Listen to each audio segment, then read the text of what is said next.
Today, we're going to be looking at the Xbox Series S. One second. Hello.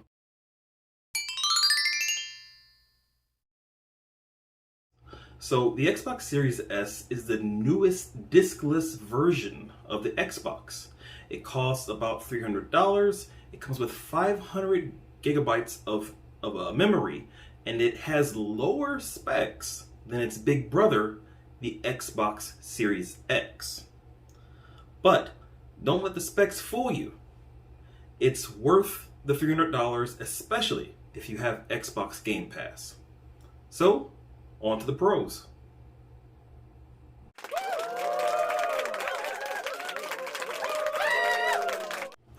Pro number one. Pro number one is that even though this is a smaller game console, it is still a next generation game console, which means that it plays next generation games.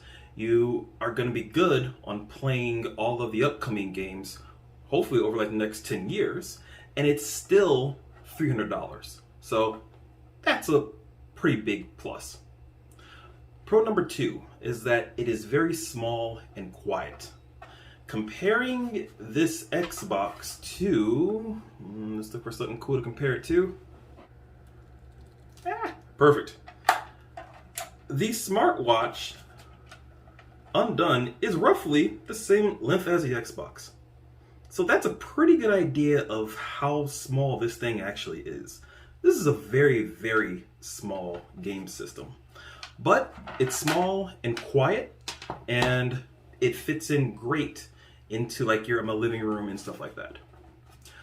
Pro number three is that the user interface on Xbox is very nice. When you get like achievements or else pass like a certain goals in like games, it'll send you a text message.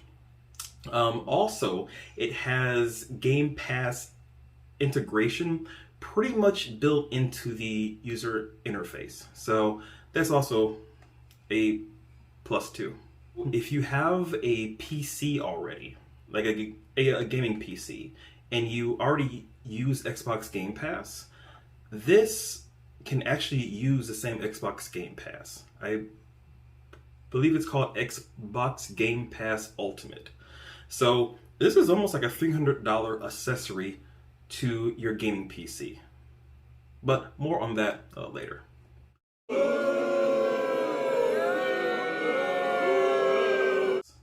Con number one is that this is a next generation gaming console, but it is missing certain features. And by certain features, I mean 4K resolution. This tops out at 1080p. A high-end processor. The processor in this Xbox is roughly 1/3 as powerful as the processor in the bigger Xbox. There is no Blu-ray player, but I guess a lot of people aren't buying Blu-rays anyway, so maybe that's a non-factor, I guess. Con number two, the controller is not rechargeable. Now, I didn't get the last generation of Xbox game systems. Instead, I got the generation before, which was the Xbox 360. And those controllers were not rechargeable. I thought that Microsoft caught up to the rest of the world. It seems like they are still stuck in the past. So, con number three is that if you are using this with Game Pass, occasionally you'll come across a game that does not work right on the Series S. For example, The Art of Rally. It's a racing game, and the game starts and you get stuck on a screen that tells you to press a button. So you press a button and nothing happens.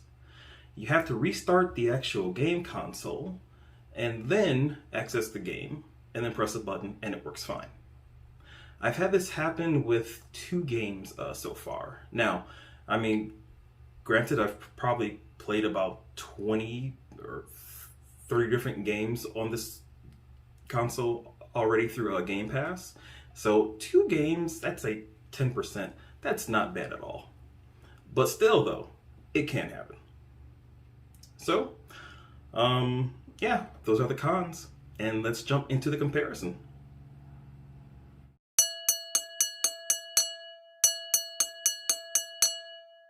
When I was thinking of a good comparison to compare the Xbox Series S to like another gaming console or also a system, I was going to compare it to my gaming PC. And that's just because of Game Pass. But I decided not to. Instead, I'm going to compare the Xbox Series S, which we have right here. Actually, I'm going to hold it up. Let's see if my muscles work. Yeah! But the Xbox Series S, we're going to compare this one to another bad boy I have here. Oh, God. The PlayStation 5. The PlayStation 5, it's more powerful. The system is like ginormous compared to the Xbox Series S. So because of that, it like catches attention like very quickly. So I guess you could say that it's more attention grabbing. And 3, with the PlayStation 5, I have the disc version here, but the disc-less version, it's just as powerful, and you get access to the PlayStation exclusives like Horizon, God of War, and Last of Us, games like that. Xbox, their exclusives are not, in my opinion, they're not as good as the PlayStation exclusives. Now, looking at the pros of the Series S compared to the PS5, obvious pro, very, very quickly, it's smaller. So because of that, it does not stand out in like your living room, in your office, or else in like your bedroom. You can actually hide this thing. It's about the size of like a John Grisham novel. So yeah, it's about the same size. But that's number one. Number two, this is way cheaper than the PlayStation. So this costs about $300. The discless version of the can't talk about that. The discless version of the PS5 costs about $400. So you save money on that already. Even though I am a PlayStation guy, I like the Xbox user interface much more than the PlayStation 5. But when it comes down to it, this is less powerful. So the PS5 is this beast right here. The PS5, it is great for a person that wants the best of the best gaming console. That's this one right here. The Series S is great for a person that does not need the top tier gaming system, but still wants to have fun at the $300 range. So that was a comparison, and let's go on to a verdict.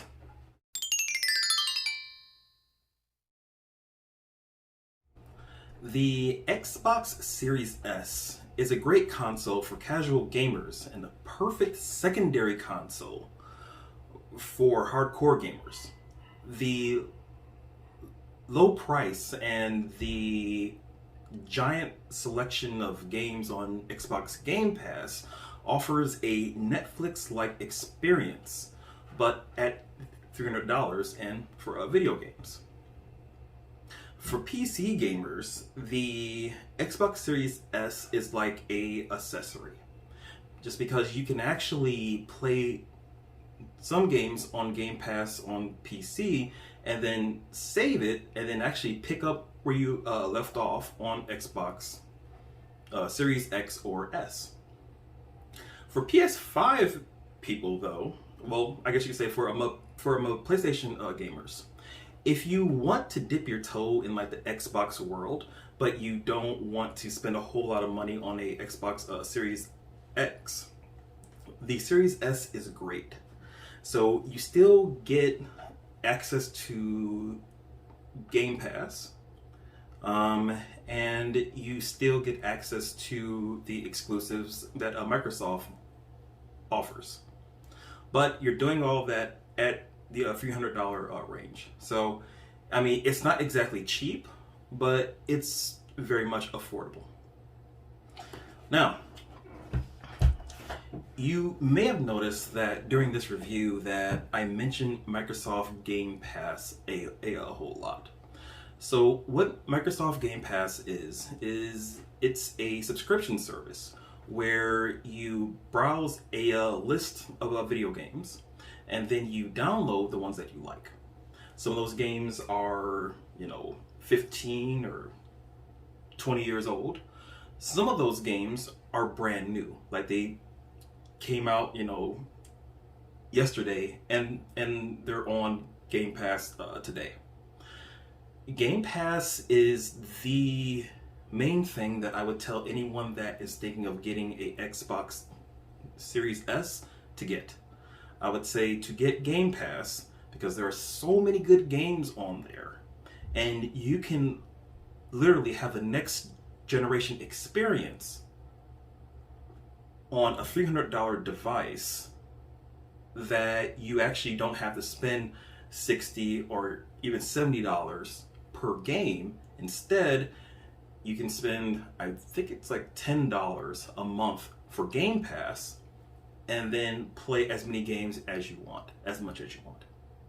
So if you're going to go with a Xbox Series S, or truthfully X, for any Xbox, I would suggest that you get Game Pass. It is a great investment, and I hope that in the future that Nintendo and PlayStation actually copy that idea. It is a great idea. That is the end of my Xbox Series S review. So, thanks a lot for watching. Have a great day, and just remember to stay inquisitive, ask questions, don't stop till you're satisfied. All right, it's Marcus from It's Up and Running, and I'm out. Bye.